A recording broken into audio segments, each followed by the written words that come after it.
怎么会这么残忍？一名丈夫不仅亲手杀死妻子女儿，还把行凶过程直播告诉小三。故事开始之前，记得帮去你的 News 按赞、订阅、开启小铃铛。2006年，新北市汐止发生了一起瓦斯中毒事件，母女3个人遗憾丧命。原本警方以为只是单纯的意外，没有想到这个地方后来陆续发生了诡异的事件。邻居说应该是死不瞑目的冤魂要求要伸冤，而死去妻子的妈妈也梦到女儿说自己是被丈夫杀死的。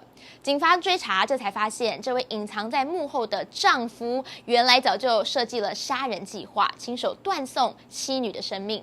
这一切都是因为丈夫的外遇吗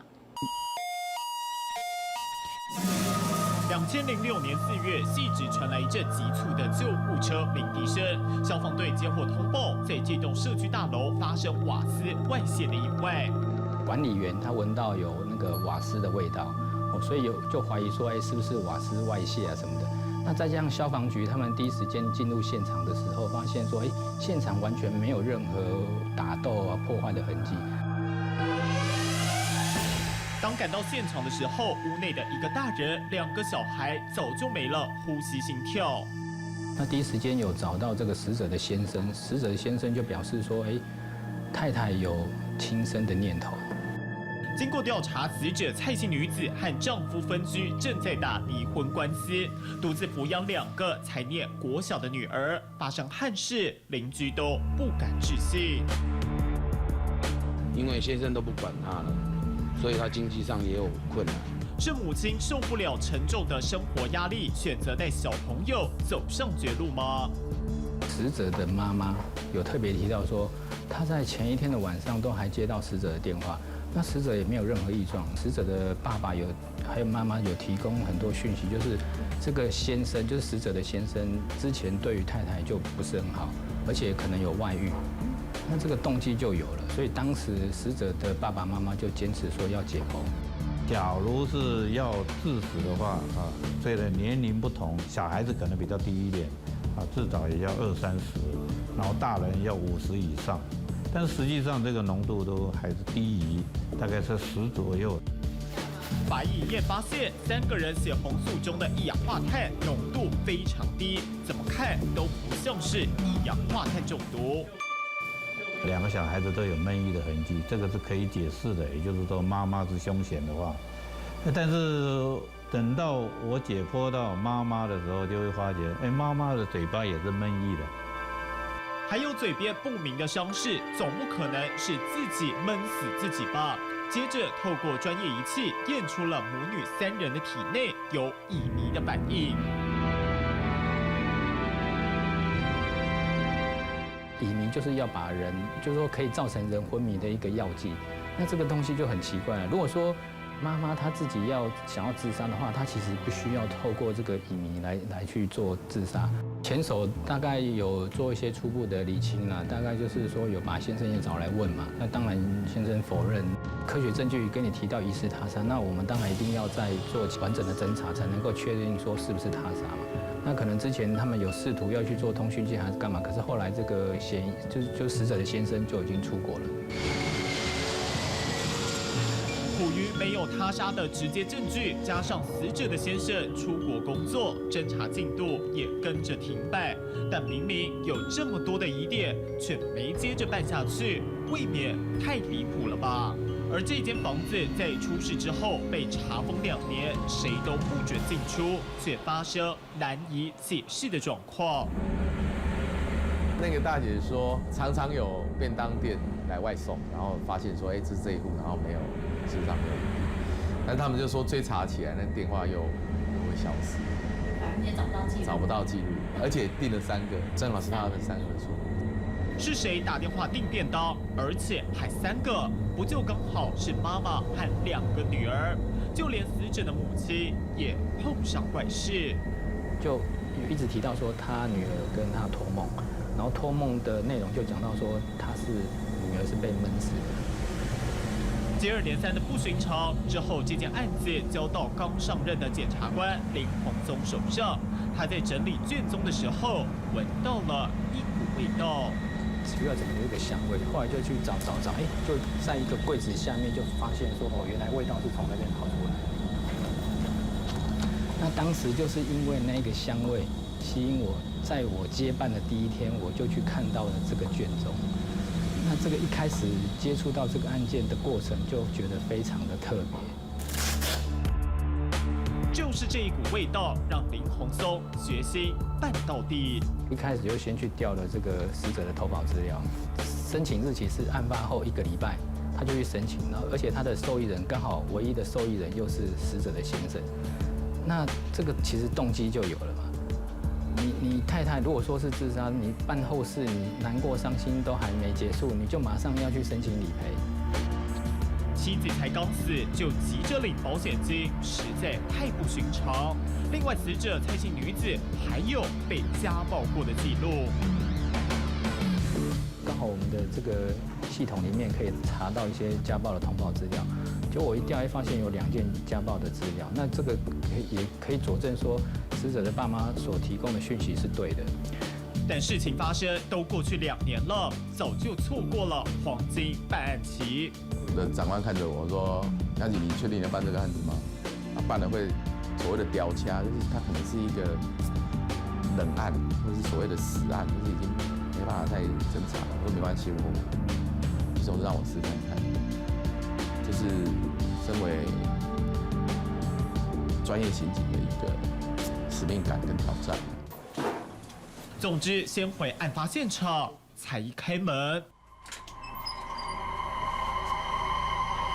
我第一次感受过什么叫做阴森，那个感觉就是有点夏天，你站在冰箱前面，你把冰箱打开，一阵冷风吹过来那种阴森的感觉。从来没有感受过这么深的一个怨恨。我们办案办那么多，这是我们遇过怨气最深的一个刑侦。专案小组这下心里也有个底，其中一定大有问题。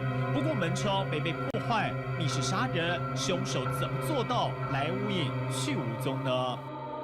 假设它是一个侵入案件，那唯一可以进入的方式就是阳台，因为他们家在顶楼，那有可能利用攀爬的方式。我一直在抓一个闻呐，闻那个气味有没有？但是我也不确定是什么，我还这样特别让自己看。好像有一个那个我们拎的那卡棒有没有？我说这谁的东西？怎么丢在这边？那暗暗的啊，我们这边没有灯啊。你说你是几号的时候发现那些东西？4月11号凌晨。时间点正好是案发当天，警方也怀疑凶手是利用垂降进到屋内。对于赡养费跟所谓的监护权，小孩的监护权，有点还谈不太拢。那谈不拢的过程，又因为交往到小三情妇这个苏小姐，所以在苏小姐这边也积极的给一些压力，逼迫张先生积极要跟他老婆离婚。通过访查才知道，死者丈夫张鹤龄婚外情，而且这个小三也结婚了，就和夫妻俩住在同一个社区，都有家室的2个人，因为打麻将而认识，进而擦出爱火。死者的妈妈也有提供一些讯息，就是他们有发生过一些争执，然后还有死者有发现这个先生跟外遇在一起，然后有试图要去跟他们理论来。看了资料根本就他已经1年都没有回来了。这时候，张鹤龄已经成了专案小组首要的怀疑目标。问题是，他到中国大陆去工作，要怎么把人给找回来呢？我就去办了那个受险人，打电话去，然后告诉他说：“你哪张保险？什么时候祈求权到了，要回来领这个钱啊。”涉嫌人的哥哥接到了这份通知之后，很生气，还写了一封信来指责我说：“这个案子隔了这么久，为什么地检署都还没结案？”那我想说，机会来了嘛，那我就跟这个涉嫌人的哥哥说：“好，那你既然认为你弟弟是清白的话，那你应该请你弟弟回来说明清楚。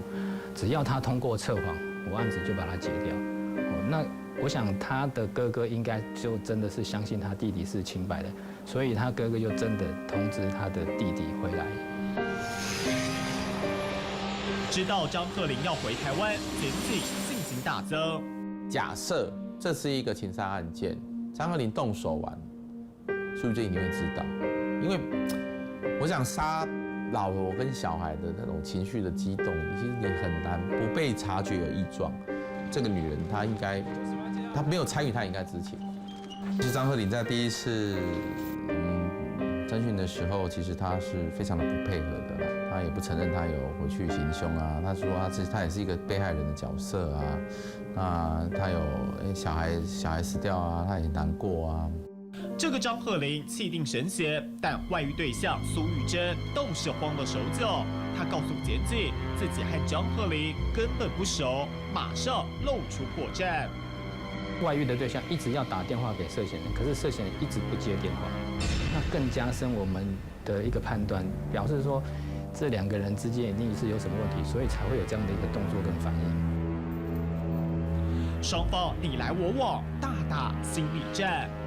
你们两个就是一直讲电话，他出门的时候就一直告诉你，当他杀了他小孩老婆的时候，你都知道，整个差点只差当场没昏倒在地上而已。他说你怎么知道这事情？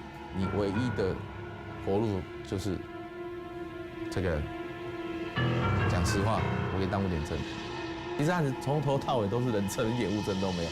他其实在人证的取得上，它是相对的一个不稳定，而且容易被推翻的。所以我们在整个案件的进行上都必须要一直假设，然后其实我们办案子最痛苦的事情是完全没有把握，所以我们才必须跟苏玉珍做出一个模棱交必要之恶，就是你相对不得已之下的一个选择。接着他讲出了那一夜恐怖的经过。案发当天，这个张姓嫌犯有到了他的住处，跟他聊了一下，然后吃完饭，然后吃完饭之后呢，他就说他要去犯案。下着雨的夜晚，张鹤龄穿上雨衣，开车前往妻子住处，避开警卫，爬上顶楼，再放下绳梯，悄无声息地爬进到15楼。犯案时一直在通话，我吓到。你现在在实况转播吗？怎么会这样？为了跟这个小三苏小姐证明她确实有去犯案，所以她才会利用直播这个手段来证明这个张先生对这个小三情妇的爱意。杀人过程全都实况转播。然后他最早听到的是张鹤龄老婆的一个挣扎声音。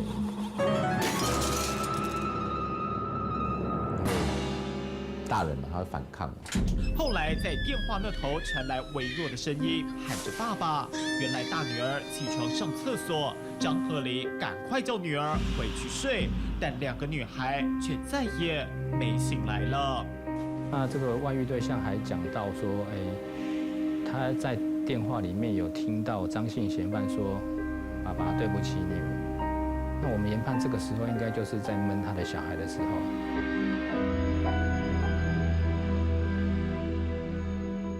你是有接受他们移民？用包包遮住脸，一句话都不回，直播行凶杀死妻女，震惊社会。事情还没完。朱医生当然也是避重就轻，他讲的其实就是他没有叫他去杀他，他为了要减刑，要撇清责任，他说他自己跟他吵架自己去。虽然苏姓小三是污点证人，但警方也怀疑他的涉案程度。首要之务是得让张鹤龄认罪，但他态度冷静，有办法突破他的心防吗？张鹤龄妈妈来看，跪在妈妈面前说：“我绝对没有，绝对没有讲什么，因为妈妈很难过啊，你怎么会把自己的小孩虎毒不食子啊？”我们专案小组也认为说，这个两个小孩是不是真的不是他杀的？所以有一个产生一个怀疑。是啊，虎毒不食子，真的是张鹤龄亲手杀了2个女儿吗？但证据会说话，母女3个人都是被移民迷昏之后活活闷死的。不管是不是你做的，我们一起为这3个死者来祈祷，然后就放他们的照片啊，放了大悲咒啊。然后是想要稳定他的情绪的，但是其实后来发现，反而让他有点情绪崩溃。我们没有选择去放那些小孩死掉的照片，我们反而是挑了一些小孩子很可爱啊，然后很幸福的那个画面去呈现。这是其实也是一个设计的场景啊，但是我们不得不这样子做去操弄人性，因为我们对付的是一个恶人。照片里一家人天伦之乐再也回不来了。我说张玲，你长得像个人，但你的行为内心住了一个魔鬼，行为像畜生。你到底是人站在我的面前，还是一只畜生？然后他就大叫：“我是被魔鬼操纵的畜生！”然后就开始一直捶自己的头这样子。他其实应该也没有心里面没办法认同他做了这样的事情，所以他也很自责。但他整个崩溃完、坦诚完之后，其实他的整个我不知道他整个脸色是非常轻松的，他觉得我已经准备好要来承担这一切。是被鬼迷了心窍，但再怎么后悔，人死不能复生。张鹤龄认罪了。巧的是，就在这个时候，检察官林鸿松听到一个声音，旁边就听到一个很清楚，一个女孩子，应该是年轻的女孩子的一个声音，说有点像是在旁边吹气那种起床这样子，对，很清楚的起床2个字的声音，所以我马上就醒过来了。那当时也不以为意啊，可是隔了没多久之后，我就接到那个承办人李副组长打电话来说，那个凶嫌张姓嫌犯呢，他已经承认杀他的老婆了。我都掉了，了，我连拢去遮飞。上迄边的机啊，较去对内底慢慢行，避伫即个移动的面，攀过来遮，跳，他就跳了，他回家里来。检警带着认罪了的张鹤龄重新回到案发现场。倒来了，你怎直接搞翕落？翕落迄阵你安怎反应？侦查1点了，了后就怎昏迷啊？行出来行过去倒位？就恁2个囡仔面前。因为外遇杀了太太，连2个女儿也不放过。张鹤龄不是没有选择，而是选择一错再错。杀了人，他不慌不忙，帮3个人盖上被子，再打开瓦斯，制造意外泄漏的假象。本身有化工的背景，而且对于这个密室杀人，他有提到是他在网络上搜寻的知识。乙醚的部分，他是有提到是说他跟这个小三情妇苏小姐是一起来计划。照片里2个人拥抱在一起，看起来好甜蜜。谁能料到他们各自有家庭，禁忌的恋情最终还导致杀人悲剧。会杀老婆小孩，事实上的始作俑者是苏玉珍，他去教唆他，因为蔡小姐她曾经打电话给那个苏玉珍当时的先生，他说你不要再你老婆不要再勾引我老公啊，然后就是讲都是在社区里面去攻击苏玉珍啊，所以他会一直怀恨在心。苏小姐一直逼迫这个张先生赶快跟老婆来离婚，NT啊、乙醚都已经准备好离，为什么还不早一点下手？其实看在警方眼里，这位苏姓小三才是让一个家庭破碎的元凶。这个蛇蝎美女阿珍，她是真的是很恐怖。跟她的接触，她都是表现得很柔弱，表现得很温柔，再去把它重新再把它建构起来，那个整个方案过程太可怕了，完全是她一手在主导。张鹤龄是刀，苏玉珍就是那个挥刀的手，他才是启动这整个事情。张鹤龄一审被判处死刑，狠心杀害妻女，所有人都以为等着他的只能是死刑这条路，没想到经过长达10年的审判，在更5审的时候，法官考虑到有教化可能，改判无期徒刑定谳。理由是张鹤龄杀害2个女儿是临时起意，并不是蓄意杀人。加上犯案之后有悔意，让他逃过一死。死者的母亲每次开庭都要大老远的从嘉义北上，等来的却是这样的结果。看嘛看有看死的，我真正要飞开啊！当然不甘心，但结果就是如此。10年来的身体拢安烦恼啊，安尼拢目睭啊拢雾，啊，搁互我逐日安尼哭。我查囝哦，嘛真唔冤。这种遮恶毒的代志吼，这摆代志，这种无个判死刑，要死人判死刑。不止死者家属难以接受，连承办的检察官也很不好过。我觉得他是临时，你问我的事。但是不管是临时起意或是预谋杀人，你就是犯下这个罪，管你是不是临时，你就是3条人命这样的罪行，还可以宽恕吗？我就已经犯下无可宽恕的罪了，我怎么还有资格谈有没有机会教化？每个人都嘛有机会教化，谁没有？毕竟是一个3次命案，最后结果是无期徒刑确定。我大概难过了2天啊，就觉得说我们花了这么多心思，但是是无期徒刑确定，这个可能家属也很难接受这样的结果了。甲我判受尽罪哦，我查囝我哪会唔冤啦？甲我2个查孙哪会唔冤啦？最终，苏姓小三因为转为污点证人，要求依法减刑，遭到判刑10年，在2015年的9月就假释出狱。尽管这样的结果并非所有人都能够接受，但多亏不放弃的检察官还有刑警，没让凶嫌逍遥法外，也算还给死者一个公道。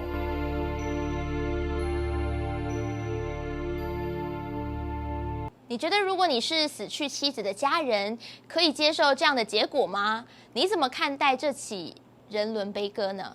去年的 news， 我是 Cindy 吕。喜欢今天的内容，欢迎留言跟我们讨论，也不要忘了按赞、订阅、开启小铃铛，或追踪我的粉丝团，才不会错过我们的最新资讯哦。我们下次见，拜拜。